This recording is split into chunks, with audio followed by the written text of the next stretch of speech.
ये 5 गलतियां आपने अपने न्यू बॉर्न यानी पैदा हुए बच्चे के साथ बिल्कुल भी नहीं करनी। अगर आप ये गलतियां करते हैं तो फिर आप उसके दुश्मन होंगे, आप बिल्कुल भी उसका ख्याल नहीं करते। ये 5 गलतियां बहुत ही कॉमन है, हमारे माशरे में बहुत ही ज्यादा की जाती हैं और ये सिर्फ इसलिए की जाती हैं कि ये रवायत चलती आ रही है, इसके पीछे कोई साइंटिफिक रीजन नहीं है। बल्कि अब जितनी भी रिसर्चेज हो रही हैं उनके अंदर ये बताया गया है कि इसके कितने ज्यादा खतरात बच्चे को लाहक हो सकते हैं। तो सबसे पहली जो बहुत ही कॉमन चीज है, पैदा होते ही बच्चे को नहला देना। क्योंकि जब वो माँ के पेट के अंदर होता है तो उसके ऊपर एक खास किस्म का मादा लगा होता है और उसका बेसिकली काम तो ये होता है कि लुब्रिकेशन। जब वो निकलता है माँ से तो वो लुब्रिकेट रहे, बच्चा जो है वो आराम से माँ के से बाहर आ सके। दूसरा उसका जो काम होता है वो बच्चे की प्रोटेक्शन होती है, क्योंकि जो स्किन होती है बच्चे की ऊपर वाली जिल्द होती है उस वक्त वो बहुत सेंसिटिव होती है टेम्परेचर चेंजेस को, दूसरी चेंजेस को वो बहुत ज्यादा जो है वो रिस्पॉन्स करती है। तो अल्लाह ताला ने उसके ऊपर एक थिक सा मटेरियल लगाया होता है।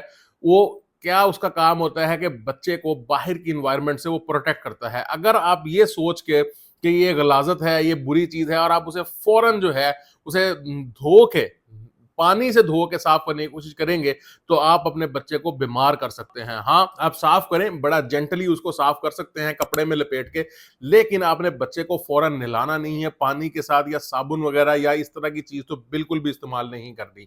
अच्छा, दूसरे नंबर पे जो बहुत ही एक इंपॉर्टेंट चीज है जो बहुत ही माशरे में की रहती है वो है सर का बनाना। सर का बनाना क्या है कि सर को दबा के पीछे वाले हिस्से को चौड़ा करने की कोशिश की जाती है, नीचे बड़े सख्त किस्म के तकिए रखे जाते हैं। बल्कि मैंने तो इवन ये देखा है कि जो लकड़ी के तख्ते होते हैं इनको भी नीचे रख के बच्चे के सर को दबाने की कोशिश की जाती है, जो कि बड़ा ही खतरनाक अमल है। यहाँ जो पीछे हमारा ब्रेन होता है इसके अंदर जो सलाहियत होती है वो ये होती है कि फाइन मोटर स्किल को ये कंट्रोल करता है। ये नहीं, अगर बच्चे ने बहुत ही बारीक काम बनना है, उसने सर्जन बनना है, उसने कोई इस तरह का काम करना है जिसमें बहुत ही बारीकी चाहिए, अगर उसका वो पार्ट डैमेज हो जाएगा तो वो कभी भी वो काम जिंदगी में नहीं कर सकेगा और आप अपने बच्चे का सर बनाने के चक्कर में पूरी जिंदगी के लिए उसको इस काम के लिए महरूम कर देंगे। तो कभी भी ऐसा ना करें, क्योंकि जो बच्चे की खोपड़ी की हड्डियां होती हैं वो फ्यूज नहीं हुई होती, इसलिए आपने देखा होगा उसका सर बड़ा नरम होता है, बीच में एक जो है उसके वो बड़ा नरम एरिया भी होता है। तो वो एज के साथ साथ वो फ्यूज हो जाती हैं, जुड़ जाती हैं आपस में। अगर आप उसको दबाने की कोशिश करेंगे तो आप अपने बच्चे के ब्रेन को, दिमाग को इंजरी कर सकते हैं। तीसरे नंबर के ऊपर बहुत ही इंपॉर्टेंट चीज, नाक। नाक को बनाना एक माशरे में बड़ी ही समझा जाता है कि नाक जितना पतला और लंबा होगा ये खूबसूरती की निशानी है, लेकिन क्योंकि बच्चे का जो नाक होता है वो बहुत ही नाजुक होता है, उसकी जो नरम हड्डी होती है और जो सख्त हड्डी होती है, इसके अंदर जो जोड़ होता है, नरम हड्डी जो है ये बहुत ही नरम होती है, बहुत ही ज्यादा नाजुक होती है।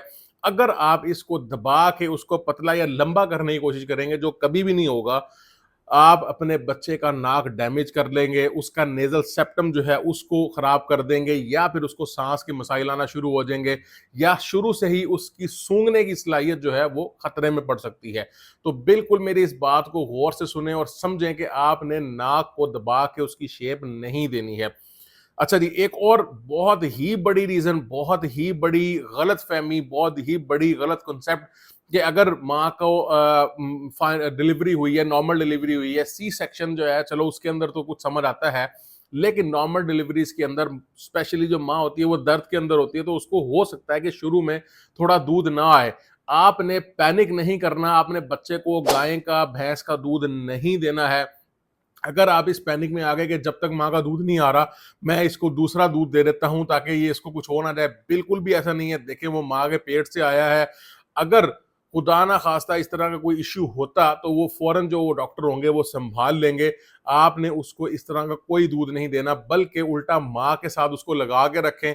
जब माँ के जिस्म के साथ बच्चे का जिस्म जो है वो जुड़ता है तो इस तरह के हार्मोन पैदा होते हैं कि माँ को खुद ब खुद दूध उतरना शुरू हो जाता है। बच्चे की आवाज से, बच्चे के रोने से माँ को खुद ब खुद दूध उतरना शुरू हो जाता है।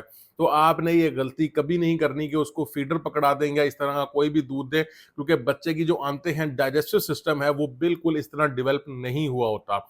अच्छा, इसके बाद एक बहुत बड़ी गलती जो की जाती है वो ये की जाती है कि जैसे ही बच्चा पैदा हुआ तो मेहमान आए होते हैं, लोग आए होते हैं मिलने, मुबारकबाद देने, आप फौरन बच्चे को जो है वो दिखाना शुरू कर देते हैं कि ये बच्चा जी पैदा हुआ है, हर कोई बंदा उसकी शक्ल देख रहा है आके। ये बिल्कुल भी जरूरत नहीं है, बहुत ही गलत प्रैक्टिस है। बच्चे को जब तक पैदा होता है वो तो उसका कुव्वत मुदाफ़ित इतना स्ट्रॉन्ग नहीं होता, इतना जो है वो ताकतवर नहीं होता। मुख्तलिफ लोगों को मुख्तलिफ किस्म की बीमारियाँ हो सकती हैं और बहुत सी बीमारियाँ साँस से फैल जाती हैं। जब वो बंदा उधर आके उस कमरे में खांसेगा, जब वो बंदा उसमें छींकेगा, साँस लेगा, तो उस बच्चे को वो बीमारी होना बहुत ही खतरनाक है। तो मेरी ये रिक्वेस्ट है स्पेशली उन सब से जिनके घर में छोटे बच्चे हैं, इवन चाहे वो नौमौलूद नहीं है, फिर भी अगर ऐसा कोई इश्यू है तो आप अपने बच्चे को दूर रखा करें। बच्चों के कुव्वत मुदाफ़ित इतना स्ट्रॉन्ग नहीं होता कि वो उसी वक़्त इन जैसी बीमारियों को, इन जैसी इन्फेक्शंस को झेल सकें। तो आपने पैदा होते साथ ही मुख्तलिफ लोगों को उसकी शक्ल दिखाना शुरू नहीं कर देनी। बच्चे को ज़्यादा से ज़्यादा अपनी माँ की तरफ रहने दें। 2 और चीज़ें हैं जो मैं बहुत ही ज़्यादा चाहता हूँ कि आपसे डिस्कस करूँ। एक वो ये है कि बच्चे के जो बाल होते हैं, एक तो हमारी सुन्नत है जो हम इस्लाम के अंदर जो हम बच्चे का कटिंग करते हैं, सर को जो है मुंडवाते हैं, वो बिल्कुल करनी चाहिए, वो बहुत ही ज़्यादा ज़रूरी होती है, आप बिल्कुल वो करवाएँ। लेकिन बार-बार बच्चे की टिंड करवाते रहना इस नियत के साथ कि शायद इसके बाल जो है वो मोटे हो जाएँगे, शायद जो है इसके बाल सही हो जाएँगे, जब तक टिंड नहीं होगी इसके बाल सही नहीं आएँगे, ये बिल्कुल गलत प्रैक्टिस है।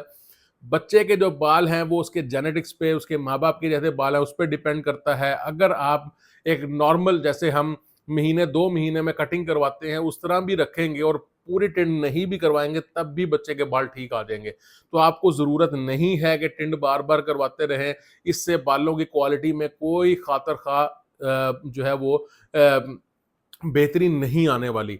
इसके साथ-साथ बच्चों को अक्सर अक्सर देखा गया है कि अगर वो माँ का दूध जो है वो पी रहे हैं, माएँ जल्दी घबरा जाती हैं। माएँ जो होती हैं वो कहती हैं बच्चे का पेट भर रहा है या नहीं भर रहा। स्पेशली जो नई माएँ होती हैं उनके दिल में ये आ जाता है कि शायद बच्चे का पेट नहीं भर रहा, शायद मेरा बच्चा भूखा रह रहा है इसलिए रो रहा है। देखिए जब तक बच्चा 3-4 माह का नहीं होता, बच्चे के 2 ही 3 काम हैं।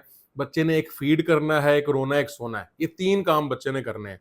फीड करना है, रोना है, सोना है। तो आपने 6 माह से पहले उसको माँ के दूध के अलावा कोई भी चीज़ नहीं देनी। उसकी जो आंतें हैं वो इस तरह डेवलप नहीं होती कि वो दूसरी बाहर की चीज़ें जो है वो हज़म कर सके, वो उनको ले सके। तो मेरी ये रिक्वेस्ट है कि 6 माह तक एटलीस्ट माँ का दूध लाज़मी दें और बिल्कुल घबराएँ ना। ये जो मैंने तरीका बताया है कि जब भी आपको लगे कि सही फीड नहीं कर रहा, तो माँ के साथ उसको अकेले कमरे में स्किन टू स्किन कॉन्टैक्ट के साथ लिटा दें और उनको सुकून करने दें, बच्चा खुद ब खुद फीड करना शुरू कर देगा। तो ये जो वीडियो है ये लाज़मी न्यू वेड कपल्स को भेजें जिनकी शादी हो रही है, जिनका बच्चा होने वाला है और जो स्पेशली घर के अंदर जो बूढ़े-बुज़ुर्ग होते हैं उनको लाज़मी ये वीडियो भेजें ताकि उनको समझ आ सके कि बच्चों के साथ हमने किस तरह पेश आना है, क्या करना है। बेशक उनका नॉलेज, उनकी जो एक्सपीरियंस है वो हमसे ज़्यादा है, लेकिन जो साइंस जब तजर्बा करती है, जो साइंस बताती है, वो ऑब्वियस सी बात है कि एक बहुत ही सही बात होती है। तो मेरा नाम डॉक्टर मुज्तबा है। इस तरह की मालूमाती वीडियोज़ अगर आप देखना चाहते हैं, तो मेरे चैनल को सब्सक्राइब कर लें, आपको ये सारी वीडियोज़ मिलती रहेंगी टाइम पे। शुक्रिया।